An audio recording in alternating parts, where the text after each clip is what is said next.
The recent extensive protests by German farmers reaching a peak last week draw historical comparisons to the 1524 and 25 German Peasants' War, the largest uprising in Western Europe before the French Revolution. Throughout the country, organized processions of tractors, numbering in the hundreds, traversed autobahns towards urban centers, occupying main squares in major cities and numerous towns. Incidents included clashes with the police in some areas and symbolic effigies representing the current center-left German government, comprising the Social Democrats, Greens, and Liberal Free Democrats, hanging from yard arms.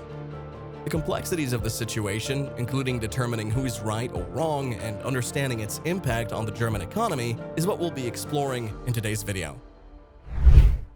The German economy seems to be in a mess. In the late 1990s, significant labor reforms and increased demand from China and other developing markets led to job creation and robust economic growth in Germany for over 2 decades. However, the country's well-known economic model is now showing signs of strain. According to the IMF, Germany was the only G7 economy to contract in 2023. Some of the issues are situational and hopefully temporary. Factors like a weakened Chinese economy and the impact of Russia's war on Ukraine contribute to the current challenges. The demand for Germany's main export goods, such as machinery, cars, tools, and chemicals, depends on the overall state of the global economy and can fluctuate accordingly. However, the ongoing economic decline has brought attention to persistent issues impacting the efficiency of the country's economy. Economists highlight factors such as the rapidly aging population, the lack of recent substantial investment in infrastructure, and high corporate tax rates. A 0.5% decline in outputs is anticipated for 2024. Looking ahead, potential challenges include competition from China in the electric car market and the expenses associated with achieving net zero emissions. These costs are particularly high in Germany due to its large and energy-intensive industrial base, coupled with the decision to reject nuclear power. But January has brought protests showing the German middle class, particularly farmers, aren't happy. The German National Audit Office has characterized Deutsche Bahn, the entirely state-owned rail network, as being in a persistent crisis, burdened with 30 billion euros in debts and experiencing the lowest punctuality levels in 8 years.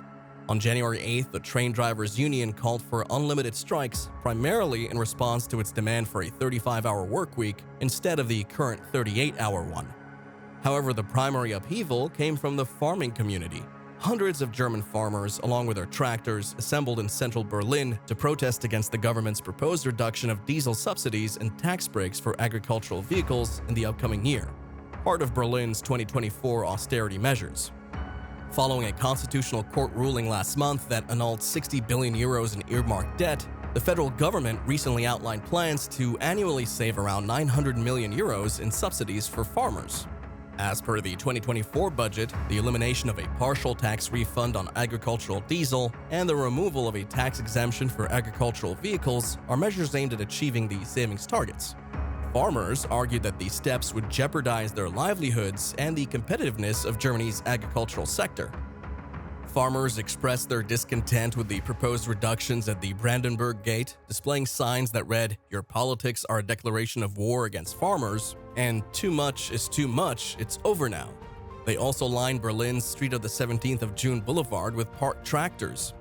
Yule Bonsels, a farmer from the western Rhineland region, voiced her concerns, stating that the cancellation of tax breaks would impose an additional financial burden of approximately 20,000 euros per year.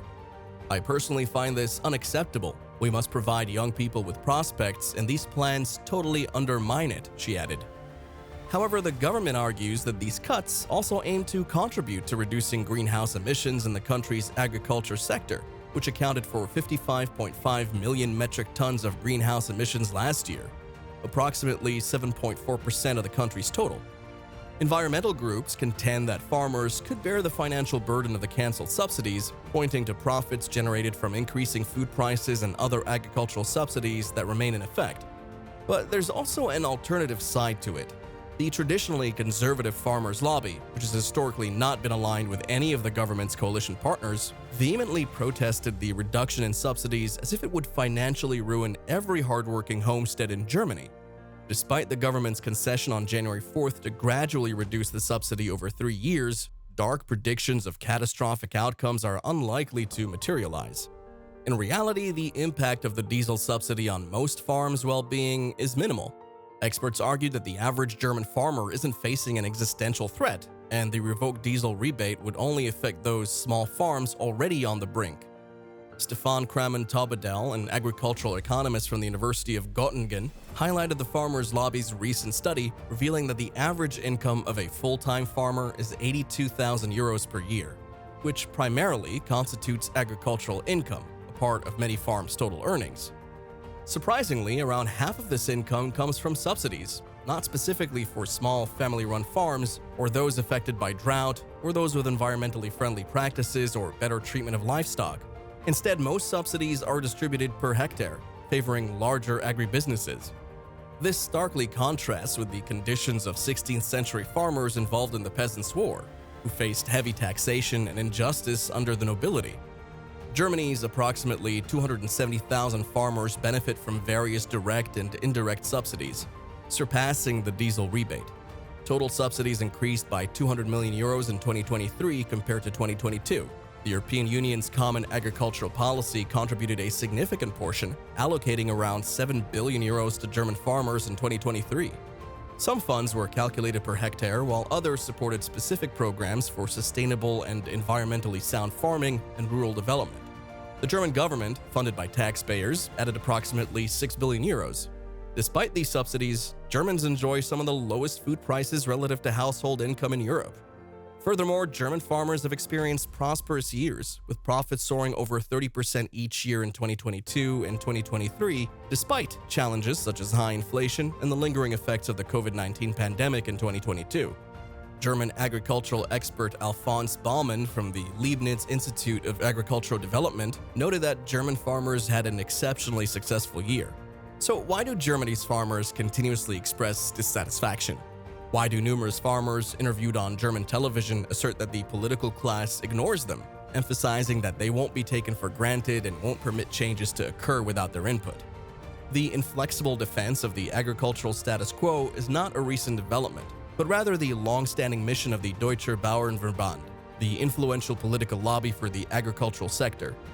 Germany's Christian Democrats in particular have consistently supported the DBV since the early post-war years, and this loyalty continues today. However, the steadfastness comes at the cost of adapting the German modern food production system to align with evolving times and sensitivities. For years, there's been mounting pressure on German farmers to overhaul their existing business model. This pressure comes from various sources, including the EU, Germany's environmental agencies, advocates for animal rights and biodiversity, and the climate movement.